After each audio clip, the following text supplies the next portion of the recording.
And sending a message to the nation. Welcome to this week's edition of New York Now. I'm Dan Clark.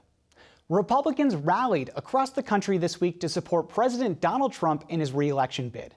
And that included Republicans from right here in New York, a state that Trump called home until he changed his residence to Florida last year. Nick Langworthy, the head of New York's Republican Party, was at the RNC to award the state's delegates to Trump. And he wasted no time in going after Governor Andrew Cuomo. On the first night of the convention, each state's delegation had a minute or so to speak about why they were supporting the president's re-election bid. And Langworthy used part of the time to criticize Cuomo's speech last week at the DNC. You'll remember that Cuomo talked all about how the federal government failed in its response to the coronavirus. Here's Langworthy at the RNC. Our president embodies what it means to be New York tough. And when New York was facing some of its darkest hours a few months ago, our president stepped up and delivered for the people of the state of New York. Even our governor, Andrew Cuomo, congratulated him and thanked him for that tremendous support. And it was a terrible shame last week when that same governor went to his party's convention and lied about our president's leadership in this crisis. That is very different from what Cuomo said this week. During a briefing with reporters on Long Island, Cuomo said the federal government essentially caused the COVID crisis in New York. The COVID problem in New York was a direct result of the negligence of the federal government. If this was a private situation, the state could sue the federal government for negligence, gross negligence. The federal government is responsible for public health and international monitoring of public health. CDC, Centers for Disease Control, NIH, Department of Homeland Security, their job is to track global pandemics. There is a lot to unpack from that, and with me in studio this week is Karen DeWitt from New York State Public Radio and Joe Spector from the USA Today Network. Joe, Karen, thanks so much for being here. Glad to be here and in person. I know, it's great. Yes. So we had the RNC this week. I watched a lot of it. I don't know how much you guys watched, but what surprised me about the RNC, I think, was the fact that you had Elise Stefanik here, you had Lee Zeldin speaking along with Nick Langworthy, and neither of them went after the governor. And that surprised me because I figured them being from New York, they'd take that opportunity to go against somebody who is an enemy of the president and really galvanize the base. Right, well that's the thing though, you know, when you're on the national stage for Elise Stefanik and Lee Zeldin, you're not there to talk about New York politics. You're there to talk about national politics. You're there to further the candidacy of the president.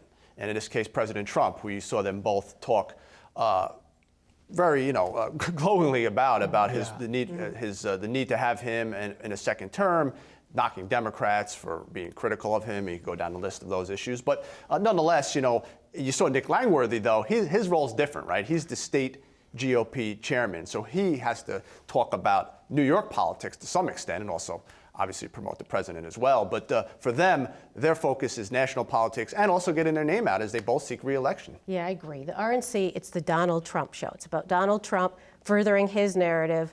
And maybe Governor Andrew Cuomo, as much as they don't like him, isn't quite important enough to focus on him in that kind of way. Elise Stefanik is representing a demographic that I think the Republicans would like to win over, which is young women. She's in a unique position, certainly in New York State. She represents the North Country, a Republican stronghold. She's relatively young, in her 30s. 4 years ago, when she ran for re-election, she wouldn't even mention Trump's name. Right. And now she's very allied with him. She became a GOP star during Trump's impeachment trial, and she's really formed a bond with him. And now she's staking her future on Donald Trump by appearing at this convention. Right, and good points. Nick Langworthy, I think you're right, Joe, and you're right, Karen, that Nick's role is really going to be to push these state races where we see competition in the state Senate to turn it red again, competition in specific assembly races, specific congressional races. But just on that note, another thing that surprised me is that we didn't have those congressional candidates from New York in really competitive districts like the 22nd and the 19th district in kind of very big district is the 19th and the 22nd, so I won't tell our viewers where they are, but they're in upstate New York. Oh, yes, they go on and on and on. 19th Hudson Valley, on 22nd is Central New York. But yeah, to your point, Dan, those are both districts where Republicans held those seats and lost them 2 years ago. Now they're held by Democrats, Anthony Brindisi and Antonio Delgado. So, the issue is, do you put those Republican candidates in a position where they are in a battleground race? Does it help them to be there at the RNC, or does it hurt them? It's so different. Karen and I, Dan, we've all gone to these conventions over the years, and there's really opportunities for those candidates who aren't well known. Maybe they don't get on the convention stage, but they're able to mingle with people from all around the country, get their name out, perhaps raise money, hold fundraisers. You're not having that this year. You're right. That's a big loss for those candidates, I think. And I was also thinking about back in 2016 when we were actually at the convention. There was a New York congressperson who was very prominent at the time, and that was Representative Chris Collins, right, who was one of the first in Congress to support President Donald Trump. He, of course, fell in hard times, shall we say. He got convicted of federal insider trading charges and is no longer a congressman. But that is also a seat that is open right now. Though they did have a special election, and Chris Jacobs is in it, it's still considered pretty much an open seat, although that, again, is a strong Republican district. So there are some Republican areas in New York where they'll probably have success. But I think what Langworthy and others are trying to further is maybe winning over some more voters in New York. Right. I think we'll have to see how it works down ballot from trickling down to these really competitive state Senate races, because as you and I and everybody here watching the show knows, if the Republicans take the state Senate, they have a significant foothold of power in the state legislature that they just don't have right now. Yeah. And speaking of power, the governor this week really went on a tirade against the CDC and some new guidelines about testing. And I'm kind of confused about it. So I hope that either of you know a little bit more about this. The CDC has since kind of amended those guidelines and said you may get tested, not that you don't really have to. Yeah, they changed the language a little bit, and they kind of say things like, well, not everybody needs a test, not necessarily.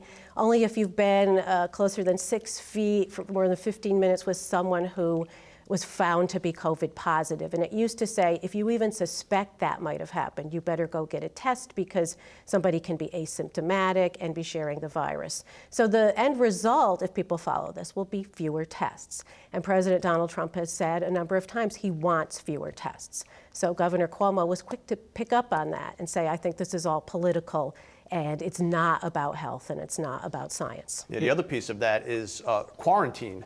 The CDC said, we're not necessarily saying you have to quarantine, but they did defer to the states when it comes to quarantining. And New York has a very aggressive one.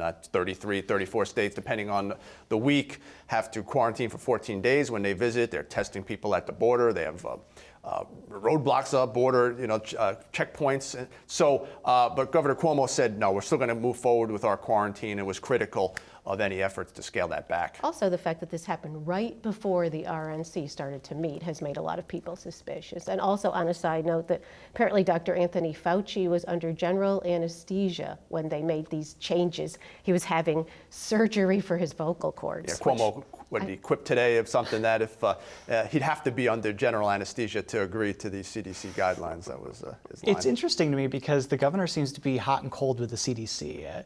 I remember when he was defending the nursing homes. Oh yeah, then it's the CDC guidelines. Yeah, exactly. Right. Yeah, and well, now he's saying, well, we're not going to follow the CDC, it's all political. So really luckily interesting. the CDC keeps changing their guidelines, so you can be with them one day and against them the next, I suppose. Right.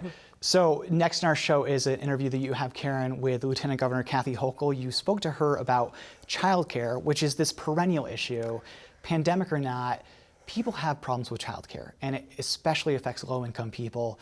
Give me some takeaways from that interview. Yeah, she's really taken on this issue, and I guess the biggest takeaway I had is, why are we still talking about this? And I think you'll hear in the interview that she's pretty exasperated about it as well. And she's had some personal experiences with a crisis in childcare in her own life from when she was younger, just starting her career. And That's right, like many women. yeah, exactly. Let's take a look at that interview.